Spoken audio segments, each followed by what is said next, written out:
വാർത്തകൾ വിശദമായി. കുൽഭൂഷൺ ജാദവിന് വധശിക്ഷ വിധിച്ചതിനെതിരെ ഇന്ത്യ നൽകിയ ഹർജിയിൽ നാളെ അന്താരാഷ്ട്ര നീതിന്യായ കോടതിയിൽ വാദം ആരംഭിക്കും. ഇന്ത്യയുടെ ആവശ്യത്തെ തുടർന്ന് നിലവിൽ വധശിക്ഷയ്ക്ക് അന്താരാഷ്ട്ര കോടതി സ്റ്റേ ഉത്തരവ് പുറപ്പെടുവിച്ചിട്ടുണ്ട്. വധശിക്ഷയെ ശക്തമായി ന്യായീകരിക്കാനാണ് പാകിസ്ഥാന്റെ തീരുമാനം. ഇന്ത്യയ്ക്ക് വേണ്ടി മുതിർന്ന അഭിഭാഷകൻ ഹരീഷ് സാൽവെ ഹാജരാകും. നെതർലാൻഡ്സിലെ ഹേഗിൽ സ്ഥിതി ചെയ്യുന്ന രാജ്യാന്തര നീതിന്യായ കോടതിയിൽ നാളെ രാവിലെ പ്രാദേശിക സമയം 10 മണിയോടെ വാദം ആരംഭിക്കും. 10 മണി മുതൽ 11:30 വരെ 1.5 മണിക്കൂർ ഇന്ത്യക്ക് വാദിക്കാൻ സമയം അനുവദിച്ചിട്ടുണ്ട്. ഉച്ചയ്ക്ക് ശേഷം 3 മണി മുതൽ 4:30 വരെ 1.5 മണിക്കൂർ പാകിസ്ഥാനും നിലപാട് അറിയിക്കാം.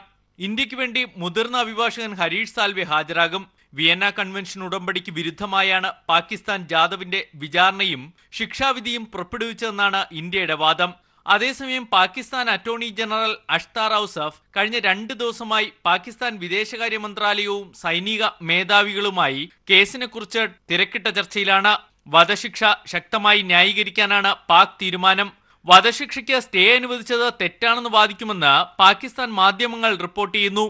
കോമൺവെൽത്ത് രാജ്യങ്ങൾ തമ്മിലുള്ള കേസുകൾ അന്താരാഷ്ട്ര നീതിന്യായ കോടതിയുടെ പരിധിയിൽ വരുന്നില്ലെന്ന് മറ്റൊരു കേസിൽ 1996 ഇന്ത്യ വാദിച്ചിട്ടുണ്ടെന്ന് പാകിസ്ഥാൻ കോടതിയെ അറിയിക്കുമെന്നും സൂചനയുണ്ട്.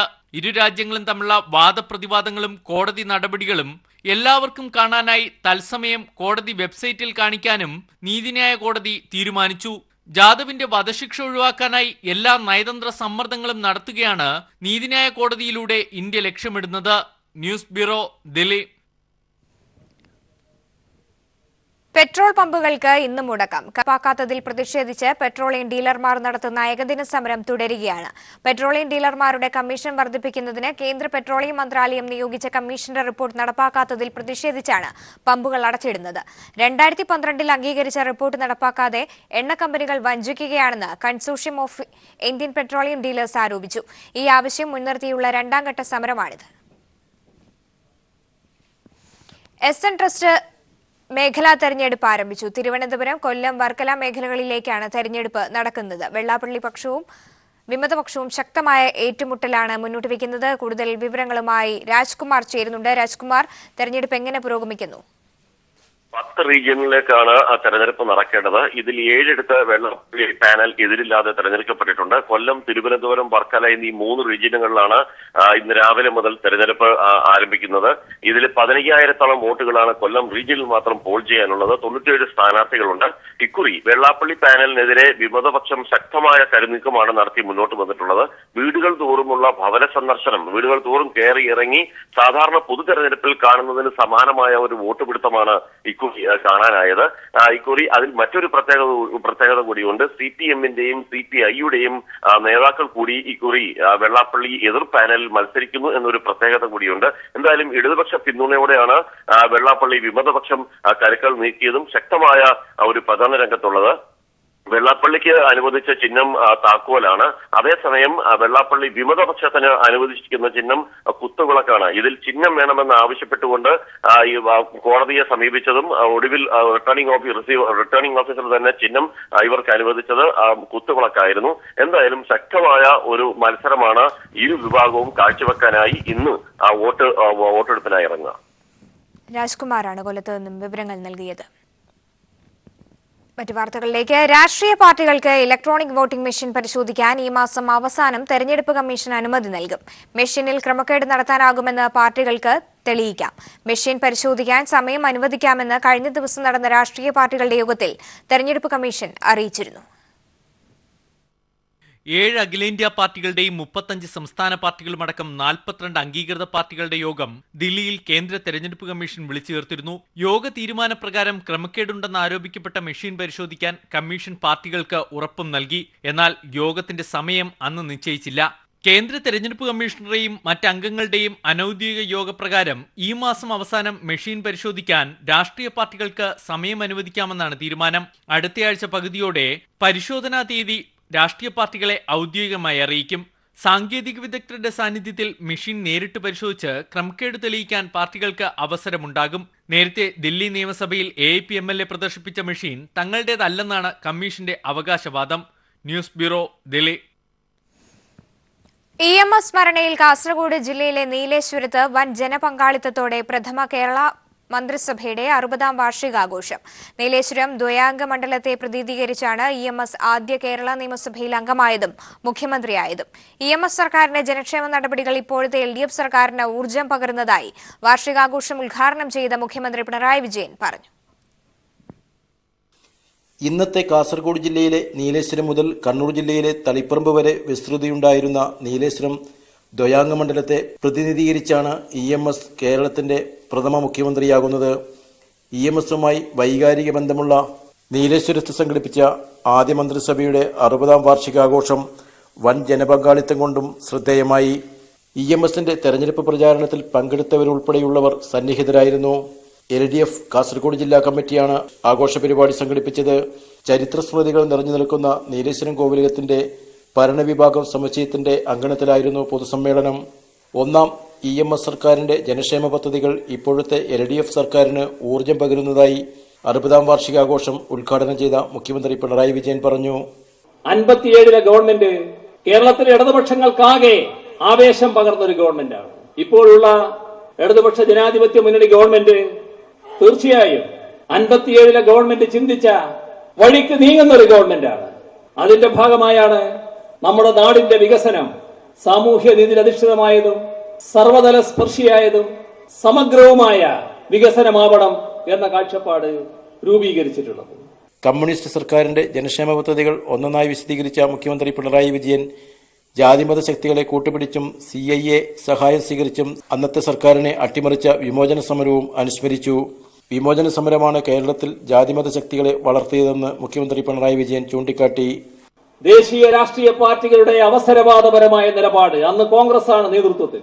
അതിന്റെ ഭാഗമായി നമ്മുടെ സംസ്ഥാന രാഷ്ട്രീയത്തിൽ അതേവരെ ഇല്ലാതിരുന്ന ഒരു പുതിയ പ്രവണത ശക്തിപ്പെടാനിടയാക്കി. കേരളത്തിൽ നവോത്ഥാന പ്രസ്ഥാനം ശക്തമായൊരു നാടായിരുന്നു. ആ നവോത്ഥാന പ്രസ്ഥാനത്തിന്റെ ഭാഗമായി നമ്മുടെ നാട്ടിലെ ജാതീയമായി മതപരമായി പ്രവർത്തിക്കുന്ന സംഘടനകൾക്ക് വലിയ പ്രാമുഖ്യം ഇല്ലാതെ വന്നിരുന്നു. ജാതിമത സംഘടനകൾക്ക് രാഷ്ട്രീയത്തിൽ സ്ഥാനം കൊടുത്തു. അതിന് തുടക്കം കുറിക്കുന്നത് വിമോചന സമരവും അതിനുശേഷമുള്ള തെരഞ്ഞെടുപ്പുമാണ് എന്ന് നാം ഓർക്കണം. ചടങ്ങിൽ റവന്യൂ മന്ത്രി E Chandrasekharan, P Karunakaran MP, KP Satheesh Chandran തുടങ്ങിയ LDF നേതാക്കളും പ്രസംഗിച്ചു. KP സതീഷ് ചന്ദ്രൻ മുഖ്യമന്ത്രിക്ക് ഉപഹാരം സമർപ്പിച്ചു. News bureau, Kasaragod. ഒക്ടോബർ വിപ്ലവത്തിന്റെ വാർഷികാഘോഷങ്ങളുടെ ഭാഗമായി ആലപ്പുഴയിൽ ചുവപ്പുസേന പരേഡും പൊതുസമ്മേളനവും നടത്തി. CPM സംസ്ഥാന സെക്രട്ടറി കോടിയേരി ബാലകൃഷ്ണൻ സമ്മേളനം ഉദ്ഘാടനം ചെയ്തു. ആലപ്പുഴ നഗരത്തെ അക്ഷരാർത്ഥത്തിൽ ചെങ്കടലാക്കിക്കൊണ്ടാണ് 10,000-കണക്കിന് വരുന്ന ചുവപ്പുസേനയുടെ പ്രകടനം നടന്നത്. ആലപ്പുഴ EMS സ്റ്റേഡിയത്തിൽ CPIM സംസ്ഥാന സെക്രട്ടറി കോടിയേരി ബാലകൃഷ്ണൻ ചുവപ്പുസേനയുടെ സല്യൂട്ട് സ്വീകരിച്ചു. ഒക്ടോബർ സോഷ്യലിസ്റ്റ് വിപ്ലവത്തിന്റെ ഭാഗമായാണ് ആലപ്പുഴ ജില്ലാ കമ്മിറ്റി ചുവപ്പുസേന പരേഡും പൊതുസമ്മേളനവും സംഘടിപ്പിച്ചത്. കേരളത്തിൽ രമേശ് ചെന്നിത്തലയും കുമ്മനം രാജശേഖരനും ചേട്ടനനിയന്മാരായാണ് പ്രവർത്തിക്കുന്നതെന്ന് കോടിയേരി പറഞ്ഞു. ആരെങ്കിലും കോൺഗ്രസിന്റെ ഒരു പൊതുയോഗത്തിന് പോയാൽ പിറ്റേ ദിവസം BJPയുടെ പൊതുയോഗത്തിൽ പോകേണ്ട കാര്യമില്ല. BJPയുടെ പൊതുയോഗത്തിൽ പോയാൽ പിന്നെ കോൺഗ്രസിന്റെ പൊതുയോഗത്തിൽ പോകണ്ട. രമേശ് ചെന്നിത്തല പറയുന്നതും കുമ്മനം പറയുന്നതും ഒന്ന് തന്നെയായിരിക്കും. രണ്ട് പേരും ചേർന്ന് ചേട്ടൻ അനിയന്മാരായി കേരളത്തിൽ പ്രവർത്തിക്കുകയാണ്. രണ്ടു കൂട്ടരും ഒരേ ലക്ഷ്യത്തോടു കൂടി കേരളത്തിലെ ഇടതുപക്ഷ സർക്കാരിനെ ശിഥിലീകരിക്കണം എന്ന ലക്ഷ്യത്തോടു കൂടിയാണ് പ്രവർത്തിക്കുന്നത്. പൊതുമരാമത്ത് രജിസ്ട്രേഷൻ വകുപ്പ് മന്ത്രി G സുധാകരൻ സമ്മേളനത്തിൽ അധ്യക്ഷത വഹിച്ചു. ധനവകുപ്പ് മന്ത്രി doctor Thomas Isaac, R Nasar, CS Sujatha, CB Chandrababu, G Venugopal തുടങ്ങി നിരവധി നേതാക്കൾ സമ്മേളനത്തിൽ പങ്കെടുത്തു. News bureau, Alappuzha. സമൂഹത്തിൽ നിലനിൽക്കുന്ന പട്ടികജാതി പട്ടികവർഗ വിഭാഗത്തിന്റെ സംവരണം അട്ടിമറിക്കാനാണ് കേന്ദ്ര സർക്കാരിന്റെ ശ്രമമെന്ന് LDF കൺവീനർ വൈക്കം വിശ്വൻ. കേന്ദ്ര സർക്കാരിന്റെ സ്വകാര്യവൽക്കരണം മൂലം തൊഴിൽ നഷ്ടമാകുന്ന സമൂഹമായി പിന്നാക്ക വിഭാഗം മാറുമെന്നും അദ്ദേഹം പറഞ്ഞു. ഇടുക്കി ചെറുതോണിയിൽ CPIM മേഖലാ ജാഥ ഉദ്ഘാടനം ചെയ്ത് സംസാരിക്കുകയായിരുന്നു അദ്ദേഹം. സമൂഹത്തിലെ മുന്നോട്ട് വരാത്ത വിഭാഗത്തിന് സംവരണമുണ്ടായിരുന്നു. അതനുസരിച്ച് ചെറിയ ജോലി അവർക്ക് അവിടെ കിട്ടും. എന്നാൽ സ്വകാര്യ മേഖലയാകുമ്പോൾ ആ ഒരു സംവരണം സ്വകാര്യ മേഖലയിൽ ഇല്ല. അതോടുകൂടി പട്ടികജാതി പട്ടികവർഗ പിന്നോക്ക വിഭാഗങ്ങൾക്ക് ചെറിയ രീതിയിലെങ്കിലും വലിയ കാര്യമായിട്ട് കിട്ടുന്നില്ല. കിട്ടിക്കൊണ്ടിരുന്ന തൊഴിൽ സൗകര്യം നഷ്ടപ്പെടുകയാണ്. കേരള അഡ്മിനിസ്ട്രേറ്റീവ് ട്രിബ്യൂണൽ അംഗങ്ങൾക്കായി പുതിയ തെരഞ്ഞെടുപ്പ് നടത്തണമെന്ന് കേന്ദ്രത്തോട് സംസ്ഥാന സർക്കാർ. ട്രിബ്യൂണലിലേക്ക് മികവുറ്റവരെ കണ്ടെത്താനുള്ള സാഹചര്യം നിലവിൽ സംസ്ഥാനത്തിനുണ്ട്. DGP T P. സെൻകുമാറിനെ സെലക്ഷൻ കമ്മിറ്റി തെരഞ്ഞെടുക്കുമ്പോൾ മതിയായ യോഗ്യതയുള്ളവർ ഉണ്ടായിരുന്നില്ലെന്നും സംസ്ഥാന സർക്കാർ വിലയിരുത്തി. അർദ്ധ ജുഡീഷ്യൽ അധികാരമുള്ള ഭരണഘടനാ സ്ഥാപനമായ കേരള അഡ്മിനിസ്ട്രേറ്റീവ് ട്രിബ്യൂണലിലേക്ക് രണ്ടുപേരെയാണ് സെലക്ഷൻ കമ്മിറ്റി തെരഞ്ഞെടുത്തിരുന്നത്. DGP T P. സെൻകുമാറിനെയും മുൻ അഡീഷണൽ ചീഫ് സെക്രട്ടറിയായ വി സോമസുന്ദരത്തെയും. എന്നാൽ മതിയായ യോഗ്യതയുള്ളവർ അന്ന് സെലക്ഷൻ കമ്മിറ്റിക്ക് മുന്നിൽ വന്നില്ലെന്നാണ് സർക്കാർ വിലയിരുത്തൽ. ഈ സാഹചര്യത്തിലാണ് അംഗങ്ങൾക്കായി പുതിയ തെരഞ്ഞെടുപ്പ് നടത്തണമെന്ന് കേന്ദ്രത്തോട് സംസ്ഥാന സർക്കാർ ആവശ്യപ്പെട്ടത്. കൂടാതെ ആരോപണ വിധേയരായവരെ പരിഗണിക്കേണ്ടതില്ലെന്നാണ് സർക്കാർ നിലപാട്. നിലവിൽ ടി.പി. സെൻകുമാർ വിവിധ പരാതികളുടെ അടിസ്ഥാനത്തിൽ അന്വേഷണം നേരിടുന്ന വ്യക്തിയാണ്. ട്രൈബ്യൂണലിലെ 2 അംഗങ്ങളുടെ ഒഴിവിലേക്ക് 3 പേരുകളാണ് ചീഫ് ജസ്റ്റിസ് അധ്യക്ഷനും ചീഫ് സെക്രട്ടറിയും PSC ചെയർമാനും അംഗങ്ങളായ സമിതിക്ക് മുന്നിൽ വന്നത്. തുടർന്ന് 2 പേരെ തെരഞ്ഞെടുക്കാൻ സമിതി തീരുമാനിക്കുകയായിരുന്നു. എന്നാൽ നിലവിലെ സാഹചര്യത്തിൽ മുൻ ചീഫ് സെക്രട്ടറി ഉൾപ്പെടെ യോഗ്യതയുള്ള 6ഓളം IAS ഉദ്യോഗസ്ഥർ സംസ്ഥാനത്തുണ്ട്. കൂടുതലായും IAS ഉദ്യോഗസ്ഥരെയാണ് കേരള അഡ്മിനിസ്ട്രേറ്റീവ് ട്രൈബ്യൂണൽ അംഗങ്ങളായി തെരഞ്ഞെടുക്കുന്നത്. നേരത്തെ IPS ഉദ്യോഗസ്ഥനെ തെരഞ്ഞെടുത്ത തീരുമാനം കേന്ദ്രം റദ്ദാക്കുകയും ചെയ്തിരുന്നു. നിലവിൽ സെലക്ഷൻ കമ്മിറ്റിയുടെ ഫയൽ ഗവർണർ പരിശോധിച്ച ശേഷം കേന്ദ്ര സർക്കാരിന്റെ പരിഗണനയിലാണ്. കേന്ദ്ര സർക്കാരിന്റെയും സംസ്ഥാന സർക്കാരിന്റെയും അഭിപ്രായം കൂടി പരിഗണിച്ച് സുപ്രീം കോടതി ചീഫ് ജസ്റ്റിസാണ് അന്തിമ തീരുമാനമെടുക്കുക. എസ് ഷീജ, തിരുവനന്തപുരം. ഇടപാടുകാരിൽ നിന്നും സർവീസ് ചാർജ് ഈടാക്കരുതെന്ന് റിസർവ് ബാങ്ക് നിയമമുള്ളപ്പോഴാണ് SBI ചട്ടലംഘനം നടത്തിയതെന്ന് രേഖകൾ വ്യക്തമാക്കുന്നു. പഴയ നോട്ടുകൾ മാറുന്നതിന് ഒരു തരത്തിലും സർവീസ് ചാർജ് വാങ്ങി ജനങ്ങളെ ബുദ്ധിമുട്ടിക്കരുതെന്നും റിസർവ് ബാങ്ക് 2014 പുറത്തിറങ്ങിയ ഉത്തരവിൽ പറയുന്നുണ്ട്. എന്നാൽ SBI ഓരോ ഇടപാടിനും സർവീസ് ചാർജ് വാങ്ങുന്നത് റിസർവ് ബാങ്ക് നിയമങ്ങളുടെ ലംഘനമാണെന്നതാണ് സത്യം. ബാങ്കിംഗ് സേവനങ്ങൾക്ക് SBI സർവീസ് ചാർജ് ഈടാക്കുന്നത് നിയമവിരുദ്ധമാണെന്നാണ് റിസർവ് ബാങ്ക് ആക്ടിൽ പറയുന്നത്. റിസർവ് ബാങ്ക് ആക്ട് സെക്ഷൻ 22, 27, 39 എന്നീ വകുപ്പുകളുടെ ലംഘനമാണ് SBIയുടേതെന്ന് രേഖകൾ സാക്ഷ്യപ്പെടുത്തുന്നു. പഴയ നോട്ടുകൾ മാറി നൽകുന്നതിന് സർവീസ് ചാർജ് ഈടാക്കരുതെന്ന് reserve bank department payment settlement 2014 ഇറക്കിയ ഉത്തരവിൽ പറയുന്നുണ്ട്. എന്നാൽ ഈ ഉത്തരവിന്റെ സ്പഷ്ടമായ ലംഘനമാണ് ഇപ്പോൾ SBI നടത്തിയിരിക്കുന്നത്. ATMിൽ നിന്ന് പണം പിൻവലിക്കുന്നതിന് ഇപ്പോൾ SBI ഏർപ്പെടുത്തിയിരിക്കുന്ന നിയന്ത്രണം നിയമപരമായി നിലനിൽക്കുന്നതല്ല. റിസർവ് ബാങ്ക് ഓഫ് ഇന്ത്യയുടെ department of payment and settlement system നൽകിയിരിക്കുന്ന സർക്കുലർ അനുസരിച്ചല്ല ഇപ്പോൾ SBI ഇറക്കിയിരിക്കുന്ന ഉത്തരവ്. 2, സാധാരണ ജനങ്ങളെ പൊതുമേഖലാ സ്ഥാപനങ്ങളിൽ നിന്ന് അകറ്റുന്നതിൻ്റെ ഭാഗമായിട്ടാണ് ഈ ഉത്തരവ്. പണമിടപാടുകളിൽ സർവീസ് ചാർജ് ഈടാക്കണമെന്നുള്ള SBIയുടെ നിബന്ധന നിയമപരമായി RBI ആക്ടിൻ്റെ സെക്ഷൻ 27, RBI ആക്ടിൻ്റെ സെക്ഷൻ 39, RBI ആക്ടിൻ്റെ സെക്ഷൻ 22 എന്നിവയ്ക്ക് വിരുദ്ധമാണ്. റിസർവ് ബാങ്കിന്റെ ഡെലിഗേറ്റ് പവറാണ് SBI കൈയടക്കിയിരിക്കുന്നതെന്നാണ് ഇതിലൂടെ വ്യക്തമാകുന്നത്. RBI ആക്ട് 39 അനുസരിച്ച് പഴയ നോട്ടുകൾ മാറുന്നതിനും നാണയം മാറി നോട്ടുകൾ വാങ്ങുന്നതിനും ജനങ്ങളിൽ നിന്നും സർവീസ് ചാർജ് വാങ്ങരുതെന്ന നിയമമുള്ളപ്പോഴാണ് SBI ചട്ടലംഘനം നടത്തിയിരിക്കുന്നതും. ബിജേഷ് നടുവിൽ, പത്തനംതിട്ട. രാഷ്ട്രീയ മര്യാദ ഉണ്ടായിരുന്നുവെങ്കിൽ ഇടതുമുന്നണി KB ഗണേഷ് കുമാറിനെ മന്ത്രിയാക്കുമായിരുന്നുവെന്ന് Kerala Congress B chairman R Balakrishnapillai. രാഷ്ട്രീയത്തിൽ 65 വർഷം തികയ്ക്കുന്ന ബാലകൃഷ്ണപിള്ളയ്ക്ക് പ്രവർത്തകർ നൽകിയ സ്വീകരണ യോഗത്തിൽ മറുപടി പറയുകയായിരുന്നു അദ്ദേഹം. ബാബു പോളും ബാലകൃഷ്ണപിള്ളയും സെൻകുമാർ വിഷയത്തിൽ സർക്കാർ നിലപാടിനെ ന്യായീകരിച്ചു. 5 വർഷം ഭരിക്കാൻ ജനങ്ങൾ തെരഞ്ഞെടുത്ത സർക്കാരിനെ പ്രതിസന്ധിയിലാക്കാനുള്ള ശ്രമം പ്രതിപക്ഷത്തും ഭരണപക്ഷത്തും നടക്കുന്നതിനെ ചൂണ്ടിക്കാട്ടിയായിരുന്നു രാഷ്ട്രീയത്തിൽ 65 വർഷം തികയ്ക്കുന്ന R ബാലകൃഷ്ണപിള്ള സ്വീകരണ യോഗത്തിൽ മറുപടി പറഞ്ഞത്. 19 ആണോ 6 ആണോ വലുതെന്ന് ചോദിച്ചാൽ ഏതാണ് വലുതെന്ന് കുട്ടികൾക്ക് പോലും അറിയാമെന്നും പിള്ള പറഞ്ഞു. താങ്കളിപ്പോഴും മുന്നണിക്ക് പുറത്തു തന്നെയാണ്. ഒരു മര്യാദയുടെ പേരിലെങ്കിലും ഗണേഷ് കുമാറിനെ മന്ത്രിയാക്കാമായിരുന്നുവെന്നും പിള്ള പറഞ്ഞു. ജനാധിപത്യ ഭരണത്തിൽ സർക്കാരിന് അനഭിമതനും വിശ്വാസമില്ലാത്ത വകുപ്പ് മേധാവിയുമായി സർക്കാർ ഭരിക്കണമെന്ന കോടതി വിധി ശരിയല്ലെന്നും പിള്ള ചൂണ്ടിക്കാട്ടി. മര്യാദയുടെ പേരിലാണെങ്കിൽ ഗണേശനെ മന്ത്രിയാക്കേണ്ടതായിരുന്നു എന്ന് വിശ്വസിക്കുന്ന ആളാണ് ഞാൻ. നമ്മൾ മുന്നണിക്ക് വെളിയിൽ നിൽക്കുക, എത്ര കാലം നിൽക്കുമെന്നൊക്കെ ഉള്ളതൊന്നും ഇപ്പൊ പറയുന്നില്ല, അതിലേക്കൊന്നും കിടക്കുന്നില്ല. രാഷ്ട്രീയത്തിൽ 65 വർഷം തികയ്ക്കുന്ന പിള്ളയ്ക്ക് പ്രവർത്തകർ ഒരുക്കിയ സ്വീകരണ യോഗം EP ജയരാജൻ MLA ഉദ്ഘാടനം ചെയ്തു. ശ്രീ R ബാലകൃഷ്ണപിള്ളയെ പോലെ മതേതരത്വത്തിന്റെയും മനുഷ്യസ്നേഹത്തിന്റെയും പാർലമെന്ററി ഡെമോക്രസിയുടെ സംരക്ഷണത്തിന്റെയും വക്താക്കൾ ഇനിയും ഒട്ടനവധി കാലം ദീർഘായുസോടുകൂടി ജീവിക്കണമെന്ന് ഞങ്ങൾ ആഗ്രഹിക്കുന്നു.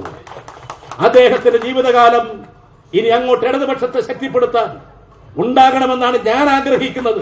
KB. Ganesh Kumar MLA, doctor P. Babu Paul, K. Rajagopal, Bindukrishna തുടങ്ങിയവരും പങ്കെടുത്തു. ന്യൂസ് ബ്യൂറോ, കൊല്ലം. പ്രതീക്ഷിച്ചത്ര വേനൽ മഴ ലഭിക്കാത്തതിനാൽ തൃശൂർ ജില്ലയിലെ ഡാമുകളിൽ ജലനിരപ്പ് താഴുന്നത് ആശങ്ക പടർത്തുന്നു.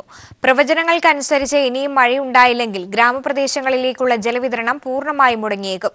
2 പതിറ്റാണ്ടിനിടെ ഏറ്റവും കുറഞ്ഞ ജലനിരപ്പാണ് ചിമ്മിനി ഡാമിൽ ഇപ്പോഴുള്ളത്. ജില്ലയുടെ കുടിവെള്ള സ്രോതസ്സുകളായ പീച്ചി, ചിമ്മിനി, വാഴാനി ഡാമുകളിൽ ജലനിരപ്പ് ക്രമാതീതമായി കുറഞ്ഞത് വേനലിന്റെ തുടക്കത്തിൽ തന്നെ കുടിവെള്ള വിതരണത്തെ ബാധിച്ചിരുന്നു. വേനൽ മഴയിൽ ജലനിരപ്പ് കാര്യമായി ഉയർന്നില്ലെങ്കിലും തൃശൂർ നഗരത്തിന്റെ ദാഹമകറ്റുന്ന പീച്ചി ഡാമിൽ നിലവിൽ വിതരണം തുടരാനുള്ള വെള്ളമുണ്ട്. എന്നാൽ ഗ്രാമപ്രദേശങ്ങളിൽ ജലമെത്തിക്കുന്ന ചിമ്മിനി ഡാമിൽ 2.89 മില്യൺ ക്യൂബിക് മീറ്റർ ജലനിരപ്പാണ് ഉള്ളത്. ഈ നില തുടർന്നാൽ ആഴ്ചകൾക്കുള്ളിൽ പുറത്തേക്ക് വെള്ളമൊഴുക്കാൻ സാധിക്കാത്ത സ്ഥിതിയിലെത്തും. 22 വർഷത്തിനിടെ ആദ്യമായാണ് ജലനിരപ്പ് ഏറ്റവും താഴ്ന്ന നിലയിൽ എത്തുന്നത്. ഞാൻ കണ്ടിരിക്കുന്നത് ആദ്യമായിട്ടാണ് ഇത്രയും വരൾച്ച ഭയങ്കര അധികം കണ്ടിരിക്കുന്നത് ഈ ഒരു വർഷത്താണ്.